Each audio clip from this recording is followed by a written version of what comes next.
Sim, é um prazer estar aqui. Sim, sou um californiano em recuperação. Eu me mudei para Oregon e, de qualquer forma, é um lugar lindo, mas vejo que vocês também estão morando em um lugar lindo aqui. Passei um tempinho dirigindo por aí e olhando o lugar um pouco hoje só para tentar ter uma ideia. Sim, então, com isso, eu só quero falar um pouco sobre as apresentações que farei. Nas minhas apresentações, fiquei meio preso a um certo tema e, em alguns dos meus slides, vocês verão isso no slide de título. Mas o que eu quero apresentar é a liberdade religiosa que vocês podem compartilhar com seus vizinhos.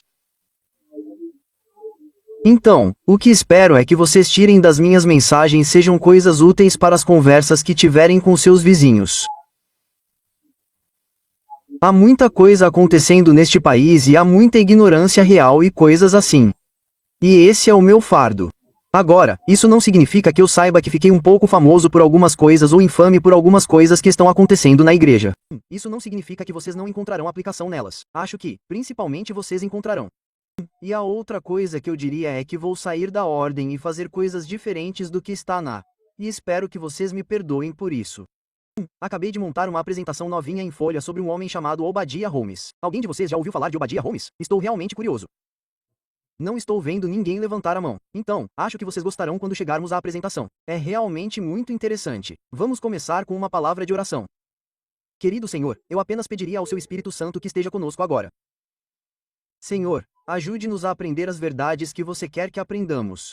Senhor, sabemos que estamos vivendo nas últimas consequências do tempo e em um dos lugares mais interessantes da história da Terra, tenho certeza.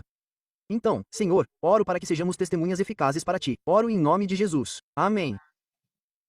Então, hoje à noite, falarei sobre a diferença entre a Revolução Americana e a Revolução Francesa. Acho que há várias razões para falar sobre isso. Primeiro, como adventistas do sétimo dia, deve ser muito interessante para nós porque sabemos que quando lemos o Apocalipse, se o estudamos com muito cuidado, vemos a Revolução Francesa mencionada nas profecias do Apocalipse. E uma das coisas que acho interessante é que ela está ali, certo? Mas, ainda assim, ousaria dizer que provavelmente a maioria dos americanos era bem ignorante sobre a Revolução Francesa. E, sabe, eu até me considerava um bom aluno na faculdade e no ensino médio e todas essas coisas. Ainda assim, eu me sentia muito bem sobre a Revolução Francesa. Então, eu quero falar sobre isso. Essa é uma das razões para falar sobre isso. Mas a segunda razão para falar sobre a Revolução Francesa tem mais a ver com o fato de que ela é importante hoje. Não é apenas um fato histórico, não é apenas algo que podemos consultar na profecia bíblica e usar como um pequeno marcador de distância para marcar a caixa e continuar descendo a lista. A Revolução Francesa é muito importante hoje. Na verdade, alguns historiadores dirão que toda a revolução desde a Revolução Francesa é uma continuação da Revolução Francesa. E quando você ouve algo como os comunistas, eles dizem Viva la Révolte, certo? Eles estão falando sobre a continuação da Revolução Francesa. Não há dúvida de que todas as revoluções comunistas marxistas são uma continuação disso. E então, com a Revolução Americana, algumas pessoas dirão que elas são muito parecidas. Na verdade, elas tiveram alguns dos mesmos participantes. Se você conhece nossa história, sabe, Benjamin Franklin, eu acho, esteve lá. Thomas Jefferson esteve lá. Thomas Paine. Thomas Paine é um personagem interessante porque, de certa forma, ele é um herói, de outras, ele não é. E se você olhar assim, eu sei que quando eu estava no ensino médio, Thomas Paine foi apresentado como um herói, na verdade, e eu não sabia nada sobre o que ele não era. Mas você sabe, quando ele voltou para os Estados Unidos depois de participar da Revolução Francesa, ele estava completamente sem amigos. Ninguém gostava dele. Acho que por um tempo eu nem sabia onde estava o túmulo dele. Ele é sim. E eu sempre não sabia dessa parte da história, mas se você leu O Grande Conflito, você sabe de uma parte, certo? Porque O Grande Conflito faz um comentário sobre Thomas Paine. E eu lembro de pensar comigo mesmo, O Grande Conflito está certo ou é o que meus professores do ensino médio escrevem? Não faz sentido, certo? E então você pode ver que a Revolução Francesa e a Revolução Americana são muito, muito semelhantes em alguns aspectos e muito, muito diferentes em outros. Algo mudou aqui, certo? Então, eu quero apresentar algumas ideias. Antes de falar sobre George Whitefield, quero dizer mais algumas coisas que quero que vocês entendam. Quero que entendam que há uma diferença entre secular e ateu. Hoje em dia, muitas vezes confundimos esses termos. Então, secular significa um estado de não ter relação com religião. Meu carro é secular. O Walmart é meio secular. Sabe, coisas mundanas do dia a dia que não tem nada a ver com religião. Sua toalha de mesa é secular, certo? A menos que tenha sido abençoada por alguém e tenha uma cruz bordada, certo? Agora, ateu é alguém que não acredita em Deus. E há uma diferença. Uma coisa é algumas coisas serem seculares, outra coisa é agir descrente em Deus. São coisas muito distintas. Então, por que isso é importante? A Revolução Americana entendeu a separação e a diferença entre secular. A Revolução Francesa realmente não entendeu. A Revolução Francesa foi sobre ateísmo. Ambas pregaram coisas muito semelhantes sobre liberdade. Veremos o que veremos quando virmos isso. Mas essa é uma distinção muito importante.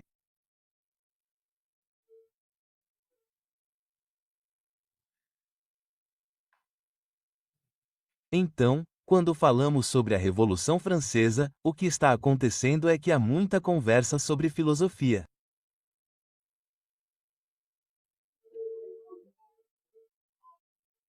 E quando você chega à Revolução Francesa, há muitos desses filósofos que importam. Voltaire e todas essas pessoas diferentes e os filósofos europeus meio que importam. Bem, a questão sobre filosofia é que sua linhagem realmente remonta aos gregos. E quando você olha para a filosofia que os franceses tinham, há uma linha direta entre o que você tem com os gregos e os franceses. Agora, há lacunas, é claro, porque tivemos a Idade das Trevas e poucas outras coisas aconteceram nesse meio tempo, mas seja como for, quando Paulo fala sobre isso na carta aos Colossenses, ele está falando sobre a mesma coisa. Ele diz: cuidado para que ninguém vos faça presa sua, por meio de filosofias e vãs sutilezas, segundo a tradição dos homens, segundo os rudimentos do mundo e não segundo Cristo.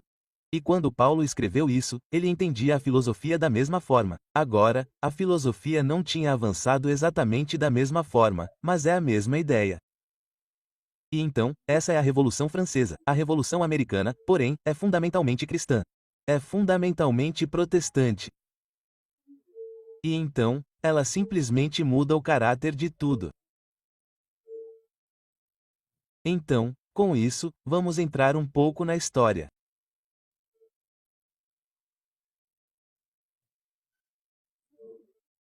Quando você olha para as colônias americanas, primeiro de tudo, cada uma delas tinha uma religião estabelecida.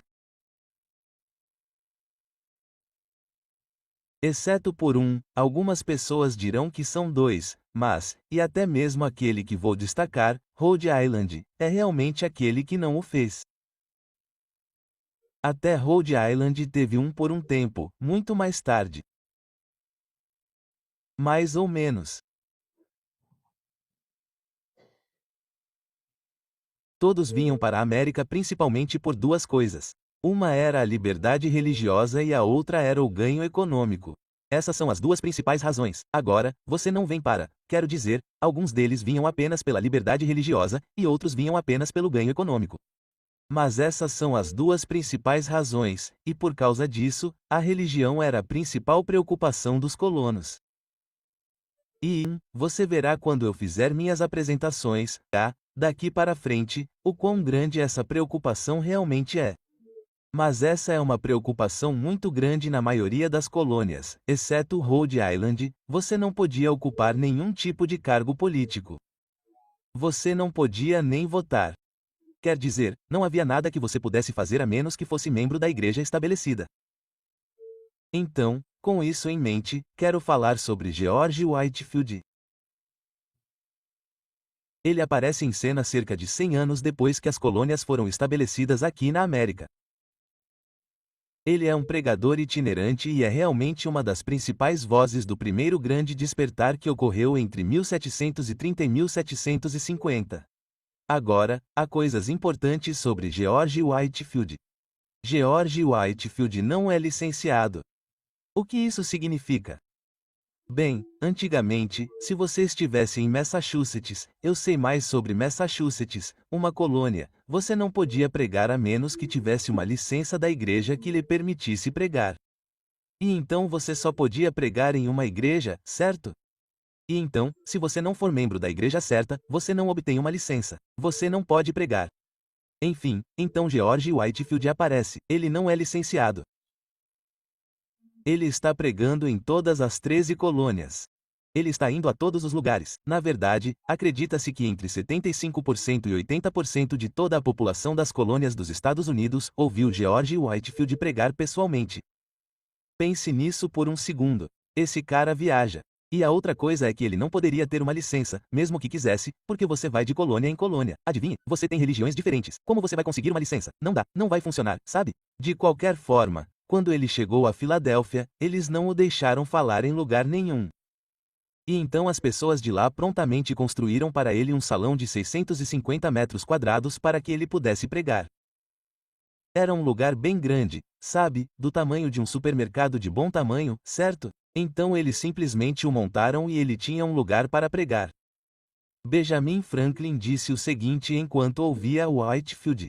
Ele disse o seguinte: percebi que ele pretendia terminar com uma coleta, e silenciosamente resolvi que ele não deveria receber nada de mim. Eu tinha no bolso um punhado de moedas de cobre, 3 ou 4 dólares de prata e 5 moedas de ouro. À medida que ele prosseguia, comecei a amolecer e concluí que deveria dar as moedas de cobre. Outro golpe de sua oratória me envergonhou disso, e decidi dar a prata. E ele terminou tão admiravelmente que esvaziei meu bolso inteiro no prato do coletor, todo dourado. Então você pode dizer que ele é um cara popular. Eu amo Franklin pelo jeito que ele fala. Ele é um homem. Ele tinha isso a dizer sobre o grande despertar, o que estava acontecendo. Diz: se os pregadores cristãos tivessem continuado a ensinar como Cristo e os apóstolos fizeram sem salários e como os quakers fazem agora, imagino que os testes nunca teriam existido. Esses eram testes para cargos políticos. Pois acho que eles foram inventados não tanto para garantir a religião em si, mas seus benefícios ou benefícios.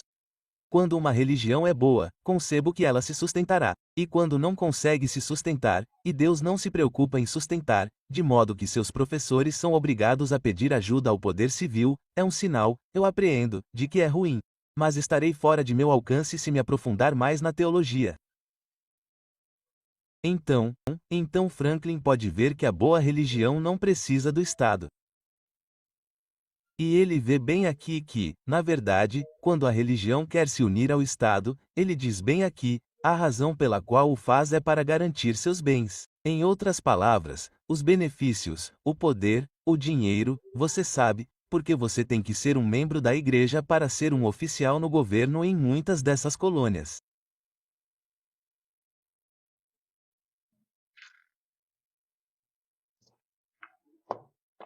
Bem, vamos ao primeiro Congresso Continental, 1774. Você tem todos se reunindo, tentando decidir o que fazer, para ver se teremos uma revolução.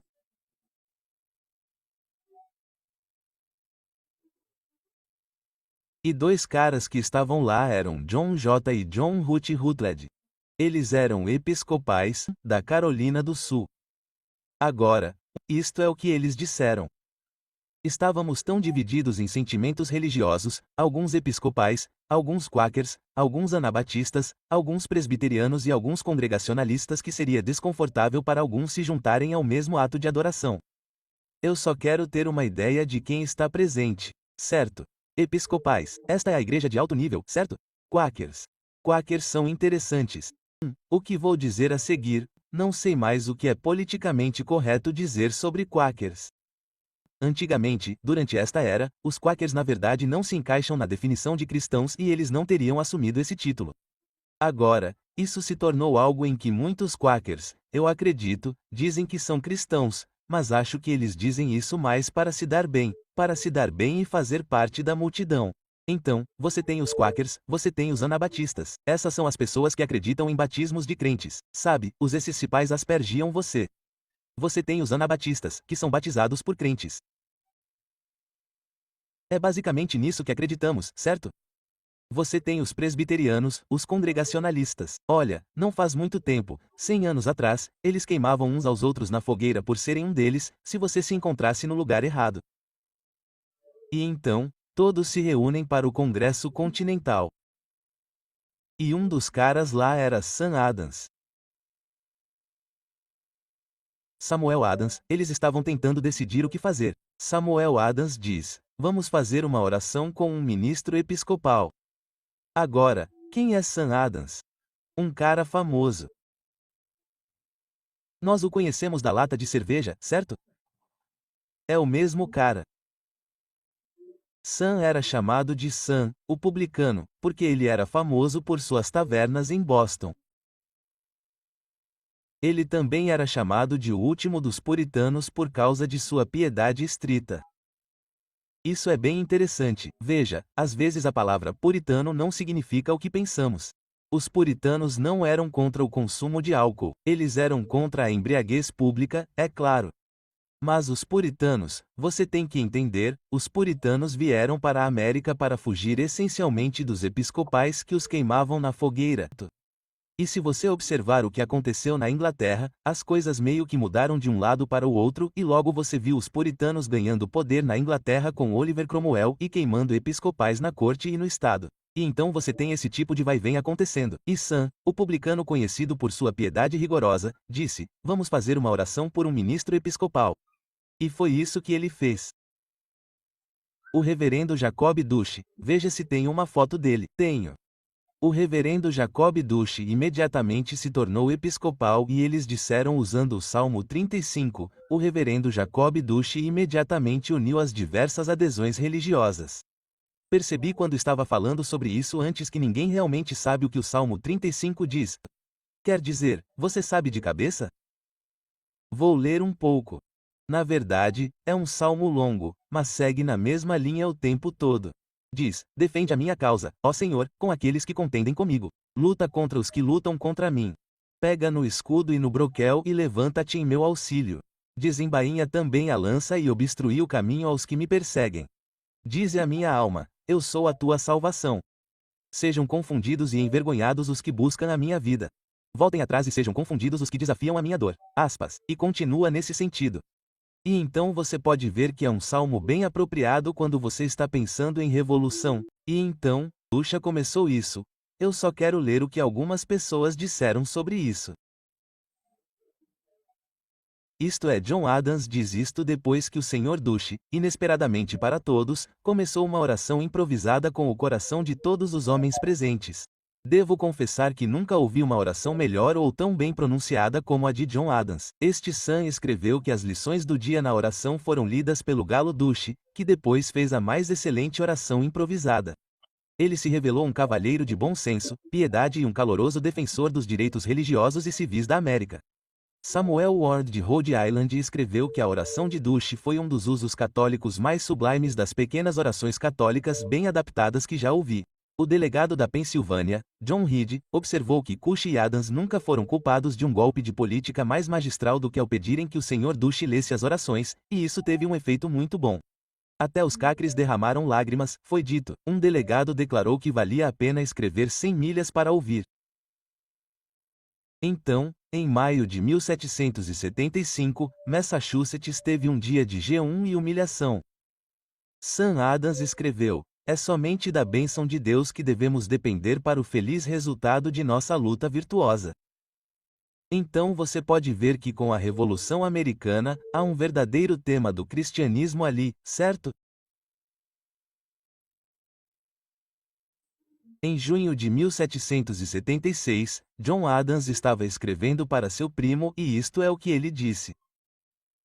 Estadistas, meu caro senhor, podem planejar e especular sobre a liberdade, mas somente a religião e a moralidade podem estabelecer os princípios sobre os quais a liberdade pode se sustentar com segurança. O único fundamento de uma constituição livre é a virtude pura. E se isso não puder ser inspirado ao nosso povo em uma medida maior do que a que eles têm agora, eles podem mudar seus governantes, as formas de governo, mas não obterão uma liberdade duradoura. Eles apenas trocarão tiranos e tiranias. Portanto, você não pode ser mais agradável ou útil empregado do que no caminho de sua profissão. Seu primo para quem ele está escrevendo era um pastor que estava destruindo as fortalezas de Satanás. Isso não é cá não pode, mas o verdadeiro sentimento do meu coração. Em 1777, Samuel Adams, na Pensilvânia, fez um discurso em que comparou os americanos aos israelitas sendo retirados do Egito. O Dr. Benjamin Rush, em 1782, após a Revolução, disse o seguinte, que eu acho muito interessante. Os franceses tinham acabado de ter um novo monarca e, por isso, deram uma festa em 1782 para homenagear o novo herdeiro real francês. Ele diz: os protestantes americanos estavam agora celebrando ansiosamente o que há muito tempo aprenderam a odiar, a monarquia católica francesa. A festa, disse ele, nos mostra do ponto de vista mais claro que não há preconceito tão forte, opinião tão sagrada e contradições tão palpáveis que não cedam ao amor pela liberdade. Aspas. Então, veja, essas pessoas, há muito cristianismo ali, mas, ao mesmo tempo, elas foram capazes de deixar de lado o antigo ódio que tinham na Europa. Na verdade, não apenas na Europa. Outra coisa que você notará é que os franceses fizeram muito para ajudar a Revolução. Então, tenho certeza de que isso contribuiu muito para que essas coisas acontecessem.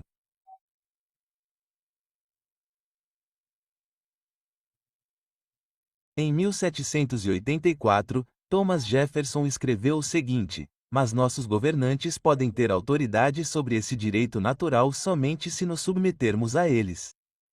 Os direitos de consciência nunca foram submetidos, não poderíamos nos submeter, somos responsáveis perante eles por nosso Deus. A legitimidade dos poderes do governo se estende a atos apenas quando são prejudiciais a outros. Mas não me faz mal nenhum que meu vizinho diga que há 20 deuses ou que não há Deus. Isso não me rouba nem quebra minha perna. Então, isso também é algo importante. Embora o cristianismo fosse definitivamente a religião das pessoas que estavam na Revolução, Jefferson está traçando um limite e está dizendo: veja, há um limite para as coisas sobre as quais o governo pode ter autoridade e não pode ir além disso.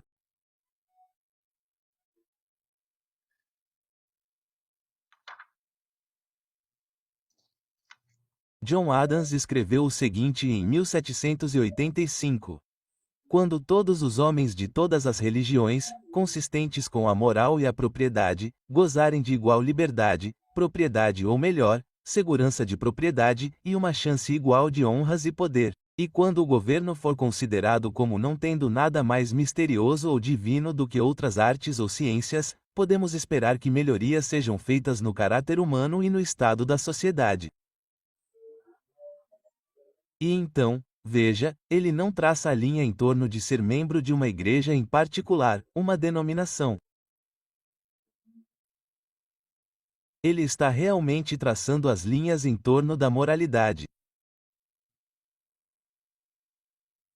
Não houve nada no que a Revolução Americana fez para estabelecer a religião. Agora, a coisa que você tem que lembrar é que sim, as colônias em geral tinham religiões estabelecidas, denominações estabelecidas. Mas nossos antepassados que nos deram a Constituição, eles estavam vendo que esse dia havia acabado. E com base no cristianismo e na moral cristã, eles estavam nos dando um governo secular. Observe, um governo secular, não um governo ateu, um governo secular. Em 1789, George Washington tinha isto a dizer sobre nosso governo.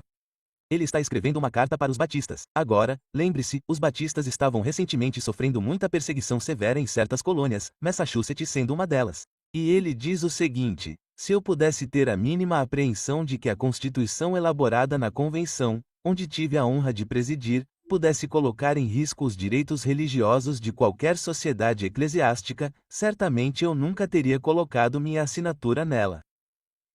E se eu pudesse agora conceber que o governo geral pudesse ser administrado de forma a tornar insegura a liberdade de consciência, imploro que vocês sejam persuadidos de que ninguém seria mais zeloso do que eu em estabelecer barreiras eficazes contra os horrores da tirania espiritual e toda espécie de perseguição religiosa.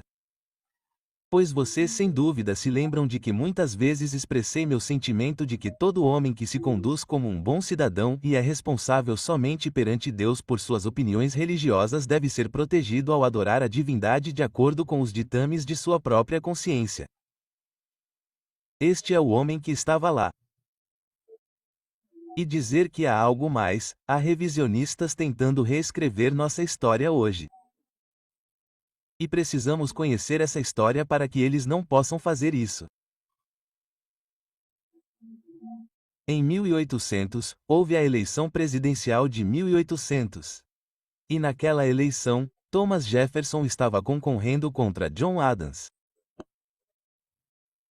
E é interessante porque esses caras são realmente amigos, dá para perceber. Jefferson sofreu oposição das igrejas episcopal e congregacional. Por quê? Porque as igrejas episcopal e congregacional, o que é interessante, foram elas que se uniram, queriam uma igreja federal estabelecida. Sobre a eleição, Jefferson disse o seguinte: os congregacionalistas e os episcopais estavam apoiando Adams. Jefferson venceu a eleição, mas no processo de candidatura, ele disse o seguinte, que eles, os episcopais nas igrejas congregacionais, acreditam corretamente, pois jurei sobre o altar de Deus hostilidade eterna contra qualquer forma de tirania sobre a mente do homem. Ele não teria nenhum tipo de igreja federal. Em 1813, John Adams escreveu a Thomas Jefferson e disse o seguinte: os freios e contrapesos, Jefferson, por mais que você e seu grupo os tenham ridicularizado, são nossa única segurança para o progresso da mente e também para a segurança do corpo. Ouça o que ele observa aqui: todas as espécies desses cristãos perseguiriam os deístas assim como qualquer seita perseguiria outra se tivessem um poder descontrolado e desequilibrado. Não, os deístas perseguiriam os cristãos e os ateus perseguiriam os deístas com a mesma crueldade implacável com que quaisquer cristãos os perseguiriam ou perseguiriam uns aos outros. Conheça a si mesmo, a natureza humana. Acho que John Adams acertou em cheio. Bem, poderíamos continuar falando sobre a Revolução Americana. Sabemos um pouco sobre ela. Poderíamos realmente continuar falando. Há muitas coisas interessantes.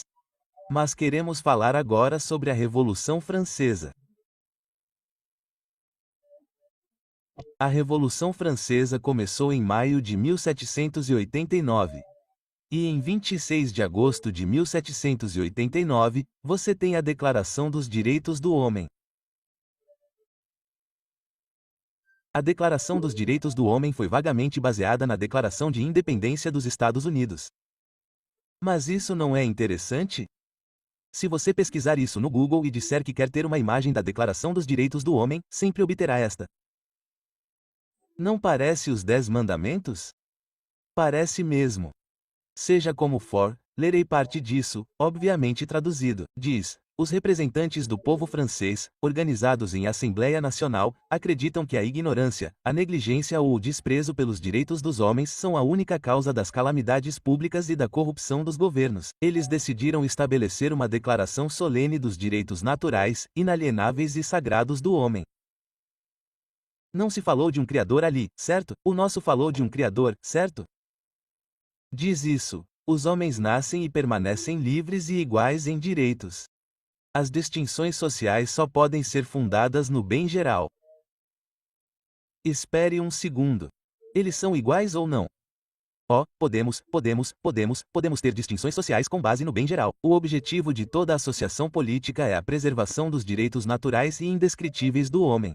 Estes são a liberdade, a propriedade, a segurança e a resistência à opressão. Nada mal. A lei só preverá punições estritas e obviamente necessárias. E ninguém sofrerá punição, exceto se for legalmente infligida em virtude de uma lei aprovada e promulgada antes da prática do delito.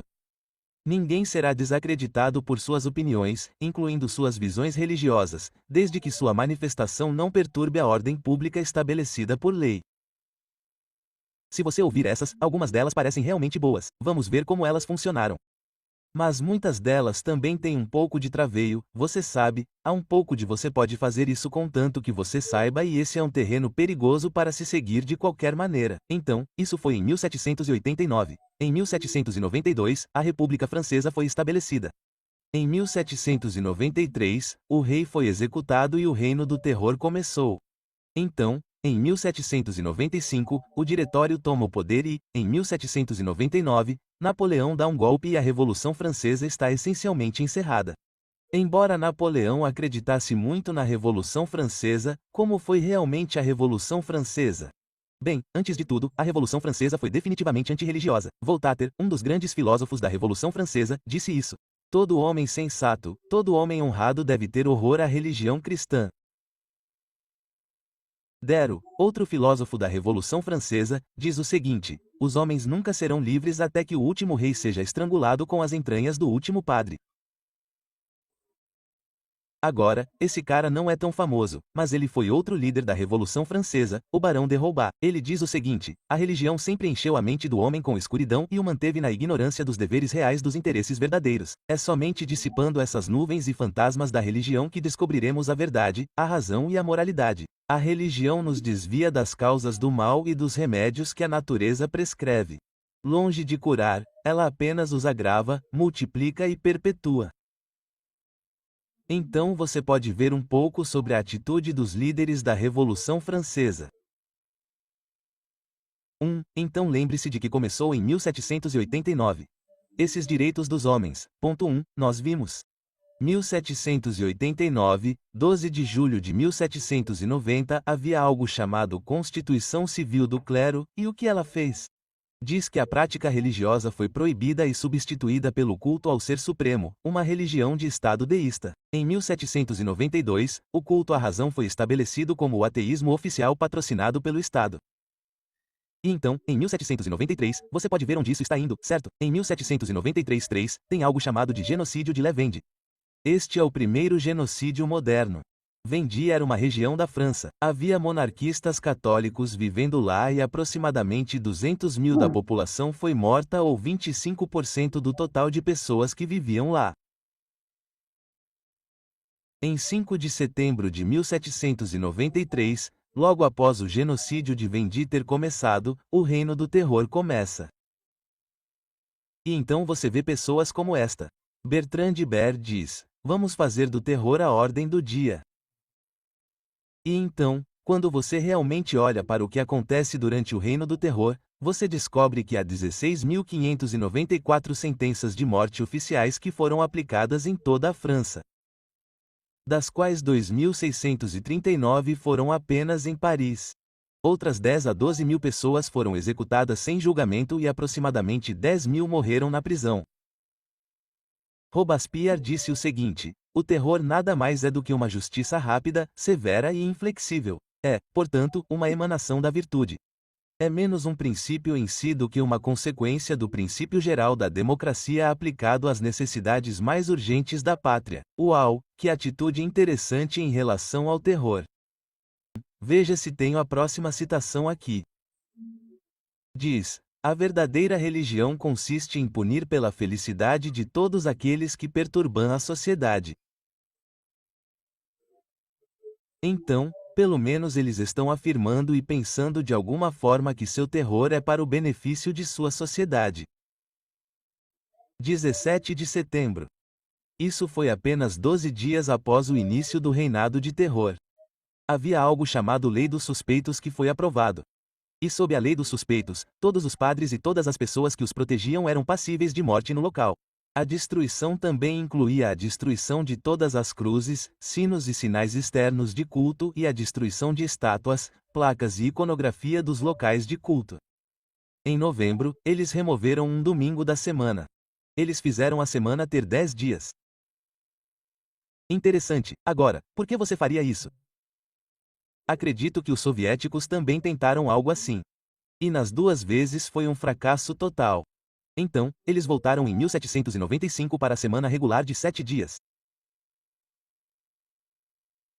Em novembro de 1793, eles realizaram o Fetizon na Catedral de Notre-Dame. A deusa da razão foi entronizada lá e levada para a catedral. É interessante sobre ela. O nome dela era Sophie Mamorro e ela acabou sendo presa por um tribunal revolucionário e morreu na obscuridade. Em 27 de julho de 1794, Robespierre foi guilhotinado. E você pode ver que foi uma época bastante turbulenta.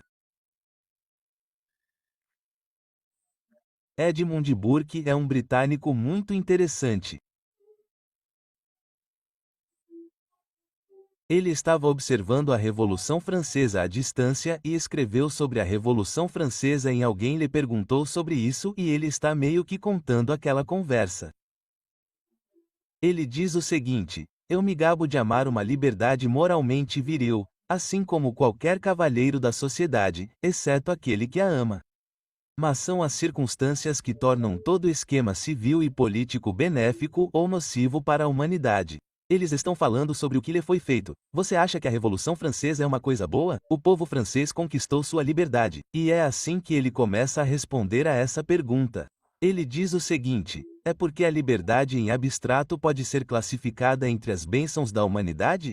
Mas devo realmente felicitar um louco que escapou da restrição protetora e da escuridão saudável de sua cela por sua restauração ao gozo da vida e da liberdade. Devo felicitar o bandido e o assassino cuja prisão foi quebrada pela recuperação de seus direitos naturais? Deveria, portanto, suspender minhas felicitações pela nova liberdade da França até que me informassem de como ela havia sido combinada com o governo, com a força pública, com a disciplina e a obediência dos exércitos, com uma arrecadação de renda eficaz e bem distribuída, com a moralidade e a religião, com a solidez da propriedade, com a paz e a ordem, e com as questões civis e sociais. Ele continuou dizendo o seguinte sobre os franceses: vocês têm todas as vantagens em seus antigos estados, mas escolheram agir como se nunca tivessem sido moldados na sociedade civil e tivessem tudo para começar uma nova. Vocês começaram mal porque começaram desprezando tudo o que lhes pertencia. Vocês desprezaram o respeito aos seus antepassados. Se vocês respeitassem seus antepassados, vocês teriam sido ensinados a respeitar a si mesmos. Você não teria escolhido considerar os franceses como um povo de ontem, como uma nação de miseráveis de origem humilde, até o ano emancipador de 1789. Para fornecer, às custas de sua honra, uma desculpa, suas desculpas aqui por várias atrocidades suas, você não teria se contentado em ser representado como uma gangue de escravos da marinha, subitamente libertados da casa da servidão e, portanto, separados de seu abuso de liberdade, ao qual você não está acostumado e mal adaptado, justificando a perversidade e o assassinato para benefício público. O benefício público logo se tornará o pretexto e a propriedade no assassinato da estalagem até que a rapacidade, a malícia, a vingança e o medo mais terrível do que a vingança pudessem saciar sua vontade. Ele viu a Revolução Francesa pelo que ela era. O que me leva a Alexa Tocqueville. Alexa Tocqueville é um sujeito muito interessante. Não tenho certeza se estou pronunciando seu nome corretamente. Ele é um político francês. Ele não era religioso. Ele foi um diplomata francês muito proeminente por muitos anos, e visitou a América de 1831 a 1832. Ele manteve um bom diário e o escreveu em um livro chamado América e quero ler sobre ele porque acho importante ter uma ideia. Sabe, vimos quem eram os revolucionários americanos, vimos suas aspirações.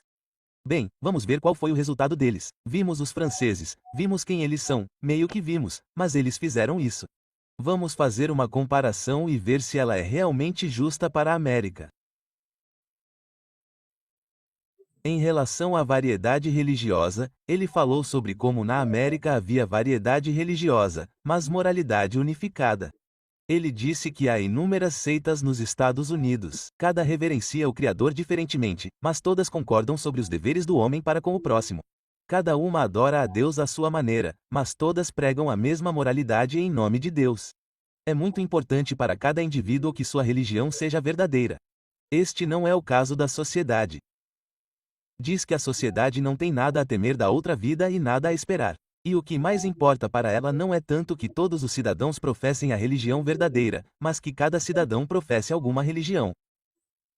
Em todo caso, todas as seitas nos Estados Unidos estão abrangidas pelo cristianismo e pela moralidade cristã, ao mesmo tempo em que fala sobre o clero envolvido na política. Ele era católico, embora não fosse crente.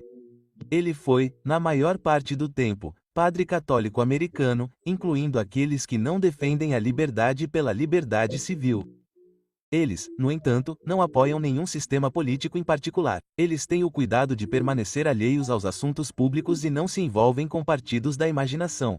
Portanto, dizemos que os Estados Unidos influenciam as leis ou as especificidades da opinião política.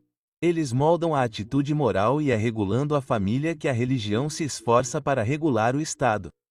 Interessante, ele fará algumas outras observações interessantes sobre o direito ao lar, o alicerce da ordem social. Isso me faz pensar no que estava acontecendo quando você fez essa observação. Ele disse que na Europa todas as desordens sociais nascem em casa, perto do coração, não muito longe do leito conjugal. Quando um americano deixa para trás a discórdia do mundo político e retorna ao lar muçulmano de sua família, ele é recebido imediatamente com a imagem da ordem e da paz. Lá todos os prazeres são simples e naturais. Todas as suas alegrias são tranquilas e inocentes. E então, como eu disse, não tenho certeza do que vai fazer esse tipo de observação, mas acho que é uma boa observação e que deve servir de lição para nós. É importante. O lar é importante para que a religião seja respeitada. Ele diz, mas os revolucionários na América são obrigados a professar certo respeito público pela moralidade e equidade, de modo que não é fácil para eles violarem as leis quando essas leis atrapalham seus desígnios. Então, em outras palavras, eles não podem ser o tipo de revolucionários franceses, certo? Eles têm que respeitar a religião e, mesmo que consigam superar seus próprios escrúpulos, ainda seriam contidos pelos escrúpulos de seus apoiadores. Nenhum dos Estados Unidos ousou ainda propor a máxima de que tudo é permitido.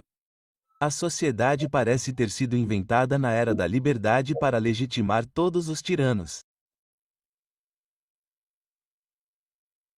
Ele disse que os americanos confundiram tanto o cristianismo com a liberdade que é quase impossível induzi-los a pensar em um sem o outro. Para eles, além disso, isso não é de forma alguma uma crença estéril, um legado do passado que vive latente nas profundezas da alma, mas um artigo vital de fé. Isso é muito legal quando você para e pensa sobre isso. Se o cristianismo é confundido com a fé, isso é algo que precisamos pregar. Precisamos ser como precisamos recuperar isso, porque não tenho certeza se esse é sempre o sentimento. Ele continua dizendo o seguinte: os filósofos do século XVIII tinham uma explicação muito simples para a atenuação da crença religiosa. A virtude religiosa, segundo eles, estava ligada à liberdade e ao aumento do esclarecimento. Na Europa, a descrença de certos segmentos da população só era rivalizada pela brutalidade e pela ignorância. Já na América encontramos um dos povos mais livres e esclarecidos do mundo, servindo zelosamente a todas as exigências externas da religião.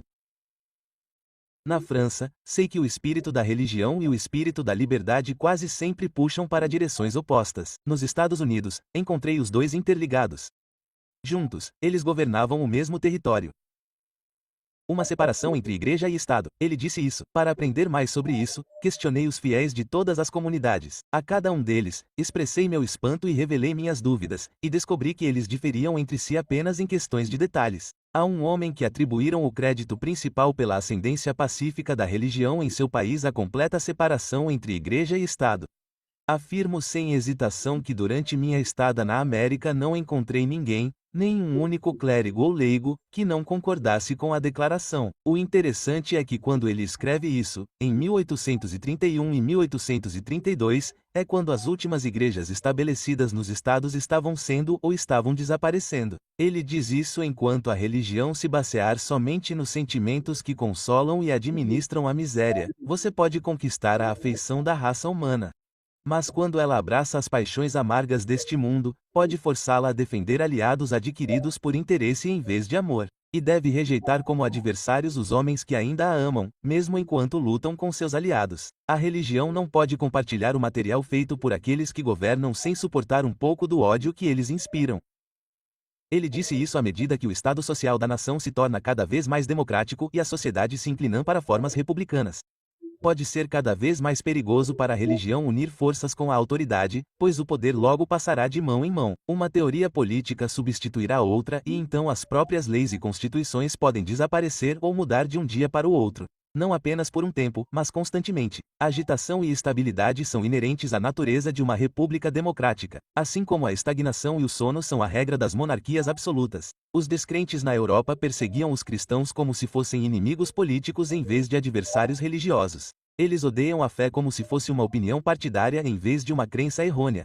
Na Europa, o cristianismo permitiu-se tornar-se um aliado próximo dos poderes temporais. Hoje, esses poderes estão em colapso. O cristianismo se encontra enterrado, por assim dizer, sob as árvores.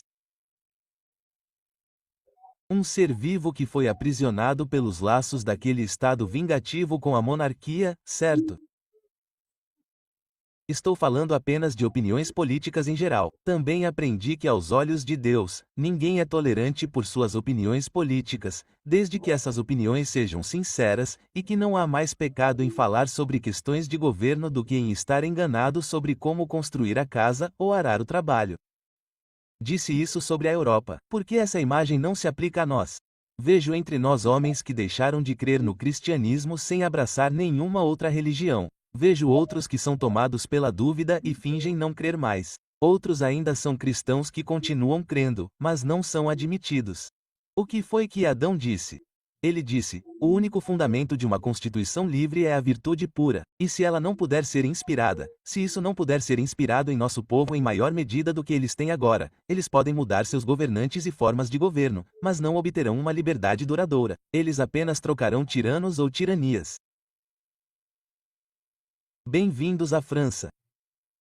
Mas você pode ver que não era esse o caso na América. Na América, tínhamos uma fé cristã vibrante. Você também pode ver que essa fé cristã era absolutamente separada do governo.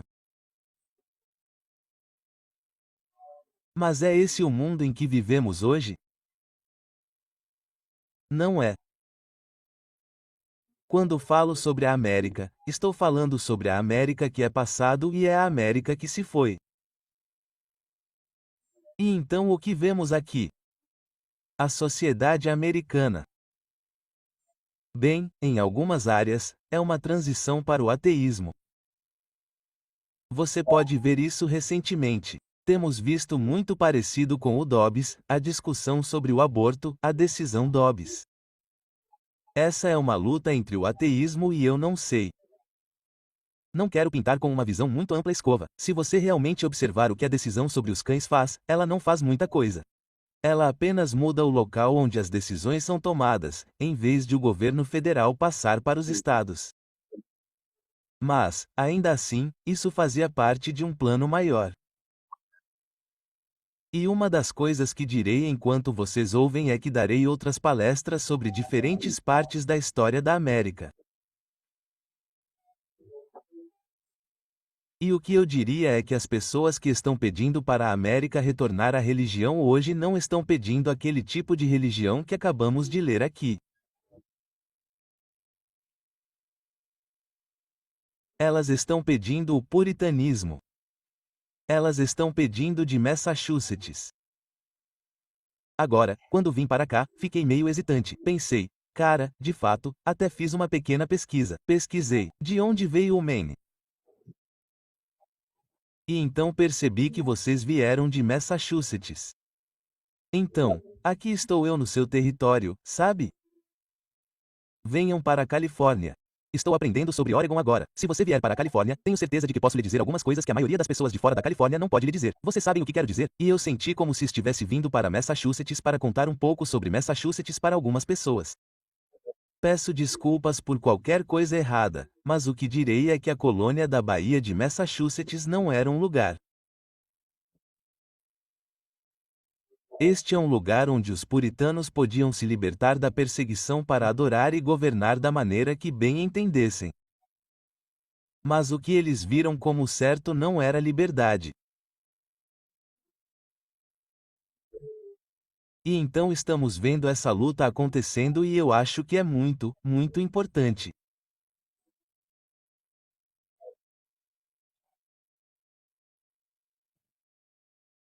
Existe a dialética hegeliana. Vocês estão familiarizados com ela? Essa é a ideia de que a sociedade avança quando você tem duas ideias lutando entre si e então há uma síntese e essas duas ideias lutam entre si e a síntese. Há alguma verdade nisso. No entanto, uma vez que você entende isso, você pode abusar disso.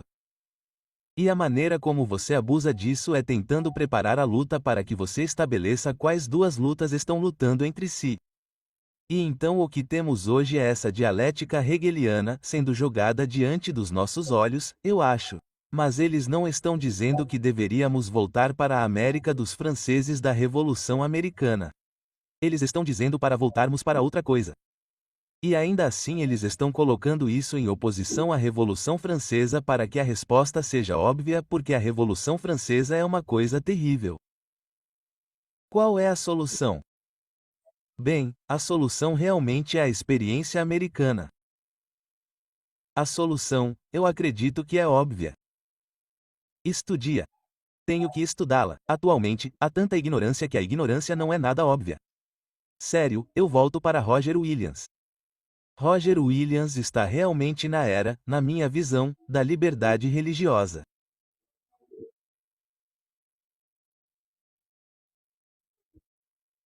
Ele é um dos meus heróis e realmente Roger Williams entendeu que usar a religião significaria separação entre igreja e Estado.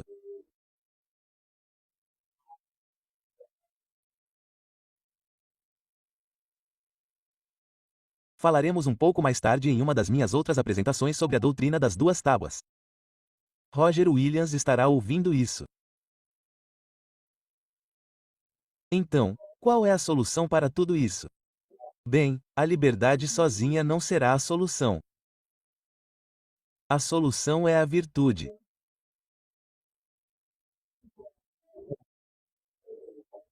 Lembre-se desse cara com quem conversamos, começamos a apresentação com ele, George W. Whitefield, e o grande despertar não será em quem você votará para presidente. A solução não vai depender do partido que você apoia ou se você consegue colocar os juízes certos. A solução está nas pessoas. E é aí que está o verdadeiro problema. O governo não pode incutir virtude. As igrejas sim. E com isso, eu diria que temos muito trabalho pela frente. Nossa tarefa é dupla. Uma, eu acredito, é explicar nossa história honestamente para que as pessoas saibam de onde viemos e como chegamos aqui. E a segunda, Jesus. Se não pudermos guiar as pessoas, Jesus, não podemos levá-las à verdadeira moralidade. E se não pudermos guiá-las à verdadeira moralidade, não importa quanta liberdade e quanta democracia você tenha, você simplesmente trocará uma tirania por outra. E com isso, espero que este fim de semana seja uma verdadeira bênção enquanto continuamos aprendendo juntos. Eu sempre gosto de encerrar com uma oração. Querido Senhor, eu te agradeço muito pelo fato de teres levantado este país. E Senhor, podemos ver em nossa história levantada por cristãos, não apenas pessoas que por acaso são cristãs, mas também políticos. Não, ela foi levantada por pregadores. Foi levantada por pessoas que levaram sua religião a sério e aprenderam com você sobre este país. Senhor, por favor, esteja com este país. Por favor, acompanhe-nos agora enquanto continuamos a aprender mais sobre liberdade religiosa e liberdade de consciência. Oramos isso em nome de Jesus. Amém. Amém.